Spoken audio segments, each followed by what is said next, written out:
Welcome back to the Right Future YouTube show. Today we're going to talk about the balloon. So, what we know is on January 28th, the balloon entered U.S. airspace over Alaska, and then on Wednesday, it entered U.S. airspace again, this time over Idaho. And on Thursday, on February 2nd, it hovered over a spot in Montana. Now, why did it pause in Montana?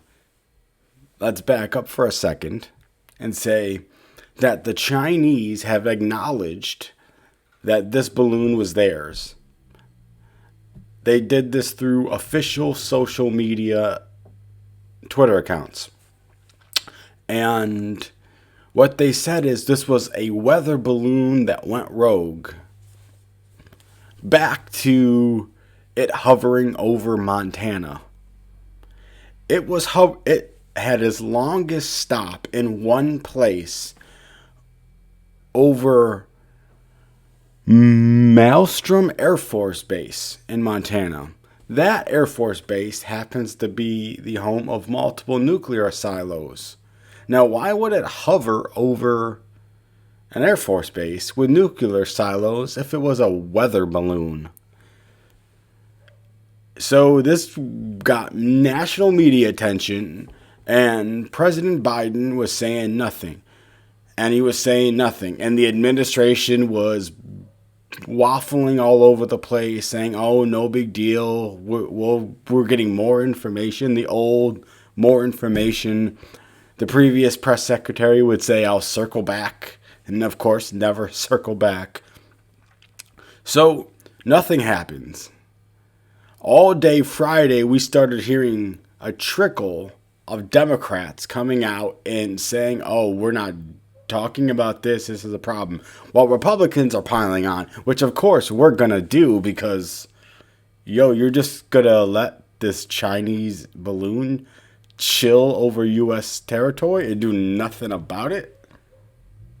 What you're going to, your big show is we're going to tell the Secretary of State, Anthony Blinken, to not meet with the Chinese. Oh, they are shaking in their boots now, I'm sure. Come on now. Like the picture of weakness, right? It is the epitome of weakness. So it moves on from Montana, and it gets all the way across the country. This balloon travels all the way across the country. And Saturday night, February 4th, it eventually gets shot down over North Carolina, my home state. It entered U.S. airspace in Alaska. Somebody want to tell me how a Chinese spy balloon enters airspace in Alaska, goes over Canada, comes back in Idaho, goes to Montana, takes a whole bunch of pictures over an Air Force base that has nuclear silos, and then gets all the way across the country to North Carolina before they finally go, oh, maybe we should shoot this down. They already got all the information they need. It's about to exit the country. It's about to exit the country. Like, if there's the House Republicans created a select committee to investigate what is going on in China from both a military and economic standpoint, and what we can do, and most importantly, what we can do from a legislative, executive branch, DOD, Secretary of State, whole of government solution to the rise of China. And with all this going on, we have a simple tinfoil hat problem here. Joe Biden's son Hunter made a lot of money in China while Joe Biden was vice president and was in charge of policy for China. You think maybe there's some business connection between the Biden family and the Chinese that Joe Biden is a little wary of hurting? I don't know. That's certainly what the conspiracy theory is on the right.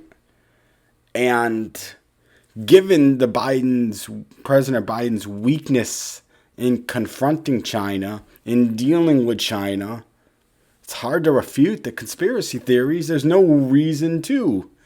Joe Biden's letting President Xi get away with whatever he wants. President Xi, get away with whatever he wants. We have to start confronting China. And what we know with President Obama is he's weak. He was supposed to come in and be this foreign policy whiz. It's what he said. He was the chair of the Foreign Relations Committee of the Senate. Yeah, but he's, as his first defense secretary said when he was VP, the defense secretary for President Obama, well, Biden was VP, to be clear. Robert Gates was, Joe Biden's been wrong about every foreign policy decision of his career. And Bob Gates is pretty much right. And this is more proof that he's a terrible leader at foreign policy. He's a terrible leader. I could have ended it there. But he's bad on foreign policy. His decision making is awful. It's just bad. He opposed the killing of Soleimani, the Iranian general who was a thug who had thousands and thousands of U.S. soldiers blood on his hands in the Middle East. President Trump had the guts to take him out. It's one of the best decisions President Trump ever made. I mean, it is a gigantic victory for America, and America should be highly grateful to Donald Trump for having the guts to take him out. Because we know George W. Bush had the opportunity and chose not to do it because he was afraid. He didn't want to mess with Iran, especially while they're making nukes and we were trying to make a nuclear deal. And then we had President Obama. We know he wasn't about to do that. He had multiple opportunities and American blood on his hands. No, he was like, well, we don't want to make anybody mad. Forget Iran. Like, he was apologizing in Egypt to the Middle East for America over there. We know he ain't gonna have the guts. And then Donald Trump came in and they brought him the opportunity to take out this thug, this terrorist. And he went, yeah, let's do it. By the way, that's hella neocon territory for people out there being like America first and more isolationist. That is neocon territory. He took out a general of a foreign state. Now, he's a terrorist and he controlled all the terrorist cells, but that takes some, what official terms, cojones, and more power to him. During a Democrat debate, while Biden was running for president in 2020, I don't remember if it was 2019 or 2020, all the Democrats were asked about it at a debate, and they were asked to raise their hand if they supported it. And nobody rose their hand, including Joe Biden. It was one of the most popular things President Trump did in his administration. Over 60% of Americans in multiple polls that were released on the killing of Soleimani said they were happy and had a positive view of the drone attack. So again, Joe Biden, I almost called him Vice President Biden. President Biden doesn't have the capability and the strength to handle foreign policy.